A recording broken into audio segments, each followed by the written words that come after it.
سلام بینندگان عزیز، مهمان امروز برنامه چپک پاسدار دکتر سبزعلی رضاییه.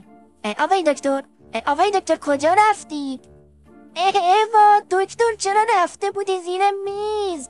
ترسیدی موشک بزنن؟ خانم اجازه پاککنمون افتاده بود رفتیم برداشتیم. دکتر لباس جنگ پوشیدی؟ جنگ؟ کدوم جنگ؟ نه بابا، من برم جنگ بعد چی کاندید ریاست جمهوری بشه؟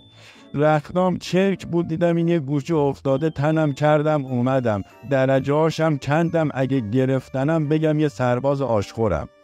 آقای دکتر مقام عظما گفتن که این جنگ حق و باطله، نظر شما چیه؟ والا امامم از این شکرها زیاد میخوردم و آخرش زهر رو ریختن تو گلوش. حالا عظما میخواد اینجوری فتنه ها رو بپیچونه، اما خبر نداره که خودمون سوس پیچ میشیم، یعنی هم میسوزیم هم میپیچیم. دکتر پاسخ شما به یاوه‌گویان شرق و غرب در این شرایط چیه؟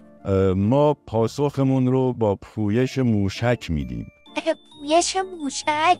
این کار جدید سردار حاجی زاده است؟ حاجی زاده کجا بود؟ اون الان دنبال اینه که موشکامون رو با مهندسی معکوس به لوله پولیکا تبدیل کنه. یعنی شما میخواید به زودی از یک موشک جدید رونمایی کنی؟ به زودی نه، همین الان.